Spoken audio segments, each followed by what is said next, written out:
And regardless of the result, I may or I may not win the crown, but one thing is for sure, I'm gonna make you all proud.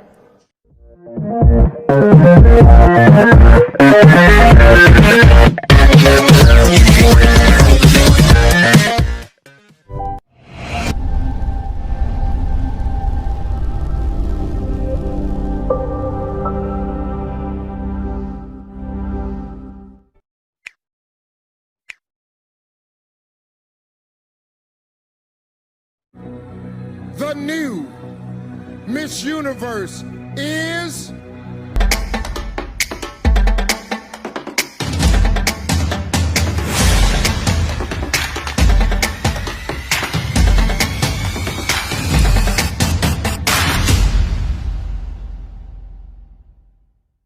In some countries, sport is like the national pastime. That's But in the Philippines, some might say that pageantry is the pastime. That's true. You know what? In the Philippines, we have pageants all over the places. Yes, we have pageants in the barangay, in school, national, local. That's why we really love Miss Universe. It's like it's giving pride and putting the Philippines back on the pedestal. That's why there's an added pressure as a candidate coming from a pageant-loving country. But it's a good pressure. I always look up to our former Miss Universe Philippines. They really did well in the competition. And now this is my time to show who I am, to offer what Rabiya can show to the rest of the universe. So I'm very happy, and at the same time, I'm excited to make all my kababayans proud, and hopefully I do. When I was a young girl, I used to watch Miss Universe on the television, and I thought, it's so far, it's so big, I can never get there. But to actually be here right now, knowing that in just a couple of days I'll be on that stage, whew, I'm just so incredibly happy, and to be representing for my home country, Thailand. I'm in awe, I'm in shock, and it's the best feeling in the world. I'm so blessed to be here.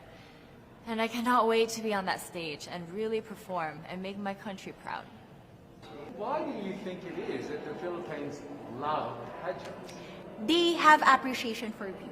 We do love pageant because we used to think that we wanted to be included in the world, I have to be honest, in the Philippines, my skin color used to be not the standard of beauty. I was obsessed whitening my skin because these are the kinds of beauty queen we see on the mainstream. But things were different now. That's why I'm very proud to be a morena. In the Philippines, we call it morena. It's brown skin girl. And to be able to represent, my color, my identity as a true Filipina.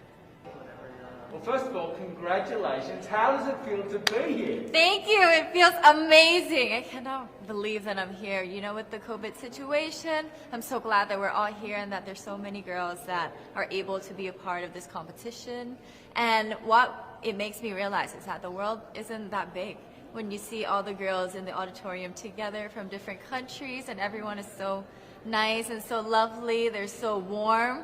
And I can't wait to get to know everyone. And also it's so unique to see that everyone was born into such different cultures, different languages, but we're all here together to tell our stories. Tell me about your journey to being crowned Miss Philippines. In a world that, in a country I should say, that loves pageants. That must have been a very intense process. Tell me about, your journey to being Miss Philippines. Well, my journey was crazy. You know what? I started to be a dark horse. Nobody noticed me. Nobody knows I was in the competition up until the preliminary and the coronation night. And when I won, I received different comments. Of course, there were people who didn't expect me to do well, who think that I cheated. That's why I need to redeem myself in Miss Universe. I really need to do well in this competition. And the thing is, I love pressure. I love criticism. I get better every day with that. You tell me I cannot do that, I turn to you and I'm going to say that, no, I can do it for myself. Good for you. And tell me about your journey, your road to getting here. I know you obviously was Thailand, but the physical journey to get here. Did you just hop on a plane and get here and it was that easy or no? Oh my goodness. Well, Thailand is very far away. That's one thing. And I really had to, it wasn't a struggle to get the visa, but it was a long process. And when I got the visa, I was very excited. But the journey here, the physical journey, if you can believe it, it was more than 30 hours all the way from Thailand, yes.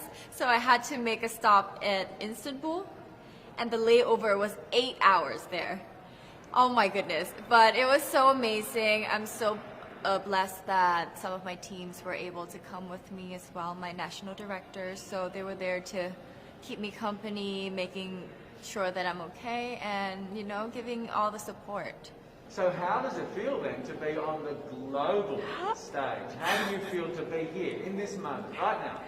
It's crazy, but I'm overwhelmed with the support, not just from the Filipino community, but also from Thailand, Latin countries who do appreciate me as a candidate, as a person. It motivates me that I am beautiful, I can offer so much in this world, and when somebody believes in you, it gives you that extra energy to really do well and perform well. And in a world of COVID where you can't have family and friends, you know, come with you potentially, Yes. how important is that support here on the ground? How important is it to know that, you know, people at home are behind you? Oh my, it's absolutely everything. Knowing that you've got that support, it is the motivation that keeps me going every day. Every time I see a message online and they're saying that they're supporting Thailand, and you know, it's so nice to see the nation coming together to support their candidate, to support their representative, and it's just how a country thrives. Because we cannot thrive alone, we have to move forward together. Yeah. So, do you have a sense with the girls, all of the girls competing, you're competing, but is there a sense of camaraderie with all of the girls? Is there like a real spirit to, you know, sort of motivate each other to do better? You know what? I have a different idea about Miss Universe. I thought it's going to be very competitive in a healthy way. Well, of course. But now I can see every girl helping each other. From fixing those hairs, from trying to zip up those outfits. It speaks of the closeness and the kind of camaraderie that we want to have. The goal of Miss Universe is not just to crown one girl, but also to build a genuine and long-lasting friendships among us. I believe, though, that there are some super fans that did make it here. Can you tell me about those super fans that are just out there? Oh, they are so amazing. Every time I come down, they would be screaming, Thailand, Thailand, Thailand. We came down here at 7:30 in the morning and they're already there. I think they're camping out there. But they've been so supportive, and I actually know quite a few of them.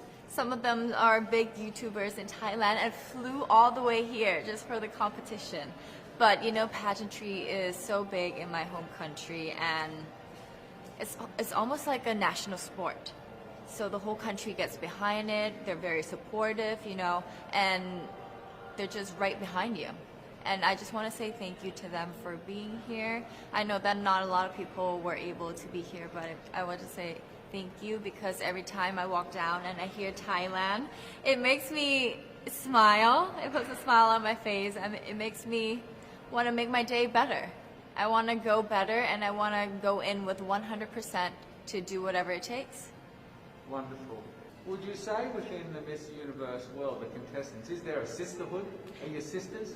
There is sisterhood. I can say I was able to talk to different representatives from different backgrounds, different cultures. And despite our differences, there's so much to be highlighted in what binds us together. And that is because we want to empower women. We want to have our advocacies. We want to speak for the things that we love. And that's a celebration of women and the beauty that we have. One last question, or a couple of last questions. How has it been on the ground? How has, you know, the week sort of been unfolding? What is your day-to-day like? Give your fans at home and give our viewers a sense of what it's like.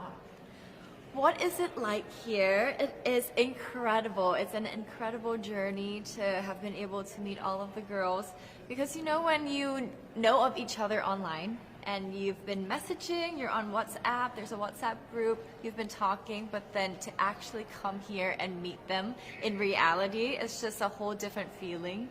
And it's just so nice to get to know them better and to know their stories, because each of them are so inspiring and they're so empowering, and they have different stories that make them the woman that they are today. And I think it's just unique to get to know them. So coming out of this week, obviously you would love to be crowned Miss Universe. Of course. And that would be wonderful, of course, for any of you. But what else will you take out of this week? What do you think you'll feel at the end of this week, regardless of the result? How will you be a different person? It's the growth and the development that I was able to have during preparing for this journey. I will be honest, there was a moment that I lost my identity because I was put under pressure. I was in that position in which I feel like I'm not good enough. I'm not a good representative of my country, but I was able to bounce back stronger. And if I was able to do that for Miss Universe, I will be able to do that in life. That is my greatest takeaway from Miss Universe. Okay, so the Philippines have a huge amount of fans. Yes. I want you to give us a little bit of a message to the fans here and at home. But send a message. What would you say to all the fans in the Philippines? To all my fans from the Philippines and from all over the world, maraming salamat po. Thank you so much for loving me and for believing in me. It means a lot to somebody who is so naive in this industry, who has no idea how to become a beauty queen on the first day of my journey. But because of your love and support, I was able to be the woman that I am today. And regardless of the result, I may or I may not win the crown, but one thing is for sure, I'm gonna make you all proud.